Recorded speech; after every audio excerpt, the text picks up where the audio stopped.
Today, we're going to show you the proper inspection of the dead body. The first method of the inspection of the dead body is collection.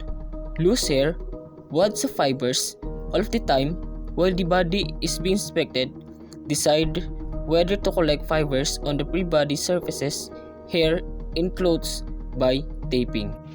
The next is make a note of signs of death. If possible, measure the body temperature and write down the relevant times. Next is you need to inspect the hair because sometimes the injuries are hidden under the hair. You need to check the hair has been turned off or napako. Next is you need to check for the foreign substances like the lipsticks or the foreign substances that are included in the body of the victim. Next is check for the bleeding in the ears. You need to check for the bleeding in the both ears of the victim. Next is check for conjunctival bleeding. Check in the victim eyes if there's internal bleeding. Next is examine the root of the nose and nostrils. Check whether there are any foreign subjects in the oral cavity of the victim.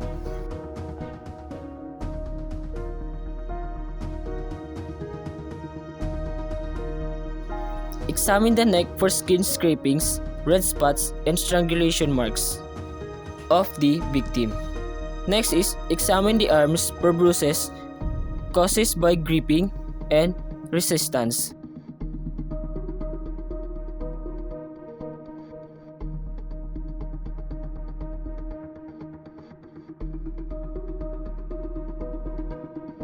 Next is check for marks made by syringe, especially in the crook of the arm.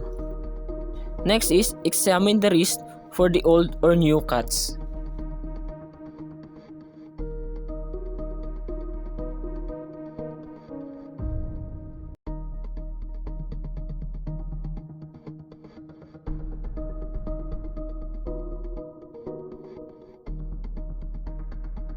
Next is examine the hands and under the nails for injuries due to resistance and for swelling, hairs, and skin fragments.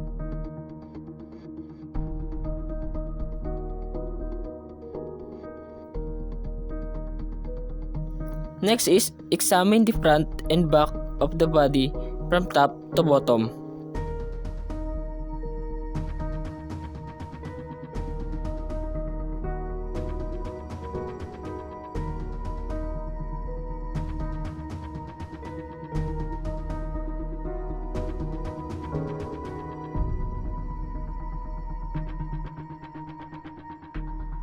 Next is examine the legs and the feet.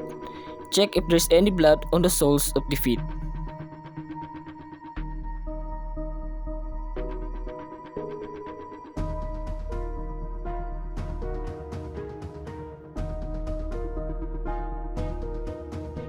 And the last one is check if there's any marks or injuries indicating that the body was dragged.